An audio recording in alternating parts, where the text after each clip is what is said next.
కరీంనగర్లో 4 రోజుల పాటు జరిగే రాష్ట్ర స్థాయి సీనియర్ స్త్రీ పురుషుల కబడ్డీ పోటీలు అటాసంగా ప్రారంభమయ్యాయి. అంబేద్కర్ స్టేడియంలో రాష్ట్ర మంత్రి దుద్దిల శ్రీధర్ బాబు జ్యోతి ప్రజ్వలన చేసి ఒలింపిక్ రాష్ట్ర జిల్లా కబడ్డీ క్రీడా పథకాలను ఆవిష్కరించి పోటీలను ప్రారంభించారు. ధర్మపురి ఎమ్మెల్యే మంత్రి అడ్లూరి లక్ష్మణ్ కుమార్ క్యాంప్ కార్యాలయంలో వైభవపేతంగా అయ్యప్ప మహాపడి పూజ నిర్వహించారు.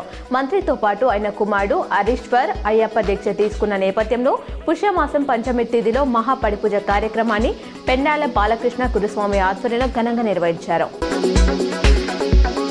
ప్రముఖ పుణ్యక్షేత్రం వేములవాడ భక్తులతో కిటకిటలాడుతుంది. రాజన్న ఆలయ విస్తరణ పనులు జరుగుతున్న నేపథ్యంలో భక్తులకు భీమేశ్వర ఆలయం వద్ద దర్శనం కల్పిస్తున్నారు.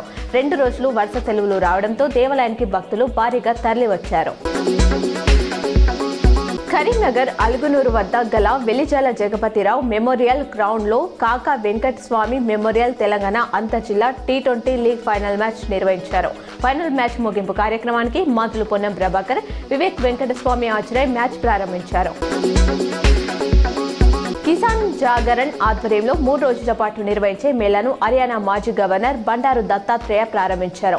మేళాలో వ్యవసాయ ఉత్పత్తులతో పాటు ఆధునిక పనిముట్లు, ఎరువులు ప్రదర్శించారు. తక్కువ పెట్టుబడితో ఎక్కువ దిగుబడినిచ్చే విత్తనాలను పరిచయం చేసి సేంద్రియ సాగు విధానం గురించి అవగాహన కల్పించారు.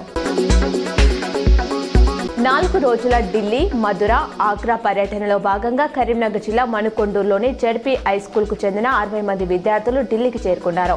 వారందరికీ కేంద్ర మంత్రి బండి సంజయ్ కుమార్ తన అధికారిక నివాసంలో భోజన వసతి సౌకర్యం కల్పించారు. ప్రత్యేకంగా రవాణా సదుపాయాన్ని ఏర్పాటు చేశారు.